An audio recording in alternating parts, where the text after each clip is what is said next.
দরবারে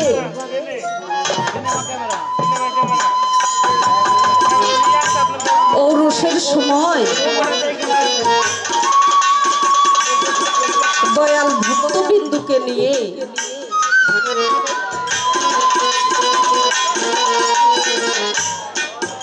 ঘরের মধ্যে বসে আলাপ আলোচনা করতেছে। হঠাৎ দয়াল লক্ষ্য করে দেখে তার একজন ভক্ত ওই জায়গাতে নাই।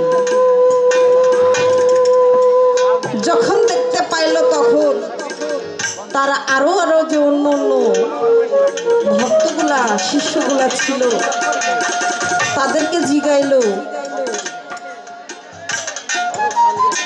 আচ্ছা গেদারা, তোমরা তো আসছো, আমার সেলিম আসে নাই? এই কথা শুনে ভক্তবৃন্দু বলে উঠল, আমরা এখানে এত ভাই বিরাদার রয়েছি, তারপরেও দয়ালের সেলিমের কথা জিগাইল, কারণটা? সাথে সাথে ভক্তবৃন্দু সবাই দয়ালকে বলছে, দয়াল সেলিম তো এবারও রসে আসে নাই। দয়াল আমরা তো এখানে আছি, তা সত্ত্বেও আপনি সেলিমের কথা জিগান, কারণ কি বাজান? কয় তোমরা কি কারণ দেখতে চাও? বলল, হ্যাঁ বাজান, আমরা দেখতে চাই কেন আপনি সেলিমের কথা আপনার বারবার মনে করেন। এই কথা বলার সঙ্গে সঙ্গে দয়াল বলছে, যাও আমরা সেলিমের বাড়িতে, সেলিম যেহেতু আসতে পারে নাই, আজকে আমরা সেলিমের বাড়িতে যাব। তখন ভক্তবৃন্দু সবাই মিলে সেলিমের বাড়ি যাইতে গেলে নদী পারাপার হইতে হয়। একটি নৌকার উপরে উঠে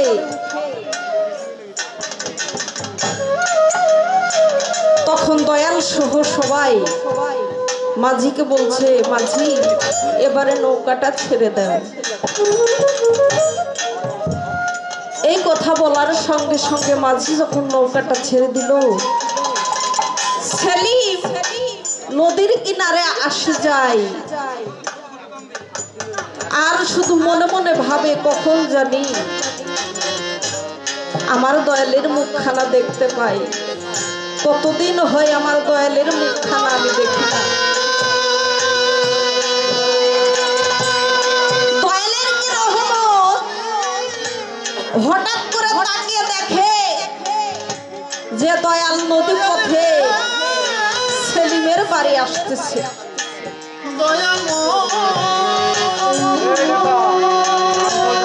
দয়াল যখন নৌকা থেকে নামলো, দয়ালকে সঙ্গে সঙ্গে বাড়ি নিয়ে গিয়ে মনের আনন্দে সুন্দর একটি আসন পেতে দয়ালকে বসতে দিয়েছে। দয়ালকে যখন একটি ভক্তি দিয়েছে, বলল, সাথে সাথে গিন্নির কাছে গিয়ে বলছে,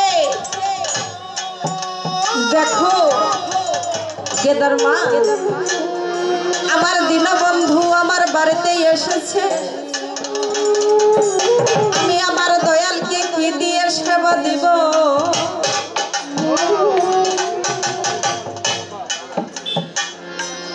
তখন ঘরের লক্ষ্মী বলছে, তুমি চিন্তা করো না, আমি যে প্রতিদিন রান্নার সময় এক মুষ্টি করে চাউল আলাদা একটা পাতিলে রেখে দেই, ওই চাউল আছে, আমি ওই চাউল দিয়ে দয়ালের সেবা দেব। এই কথা আলাপ আলোচনা করে আবার দয়ালের কাছে গিয়েছে। দয়াল প্রশ্ন করছে যে, সেলিম তোমার কাছে আমি কয়েকটি কথা জানতে চাইব।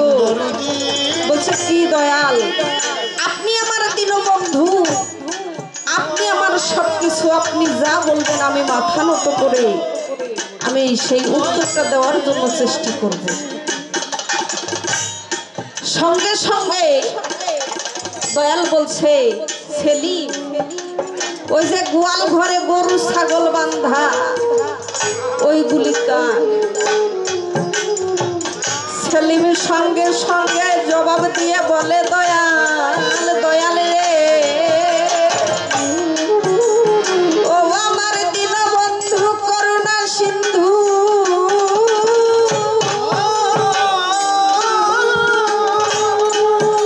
গোয়াল ঘরে যে গরু বান্ধা ছাগল বান্ধা সবই দয়াল আপনার।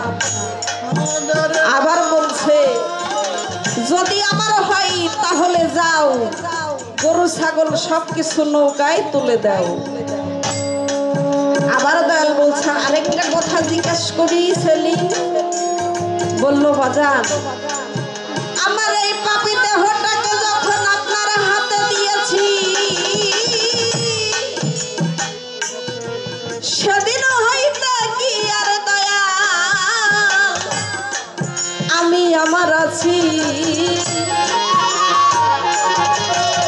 তখনও দয়াল বলছে, সেলিম, রান্নাঘরে যে রান্না করে ওই রমণীটা কার? সেলিম সঙ্গে সঙ্গে দয়ালকে বলছে, দয়াল, ওই রমণীটাও আপনার। আবার যখন দয়াল বলছে, সেলিম, আমি আরেকটা কথা বলি, ওই যে উঠানের মধ্যে ছেলে পেলে খেলা করে এই বাচ্চাগুলি কার? কয়, দয়াল, সবই আপনার, ঘর আপনার, বাড়ি আপনার, সব কিছু আপনার। আমার বলতে আর কিছু বাকি নাই। এই কথা বলার সঙ্গে সঙ্গে দয়াল ভক্তদেরকে ডেকে বলে, ও ভক্তগণ, তোমরা যাও, সবকিছু নৌকার মধ্যে তুলে সাজাও। ভক্তবৃন্দ সঙ্গে সঙ্গে গুরুর আদেশ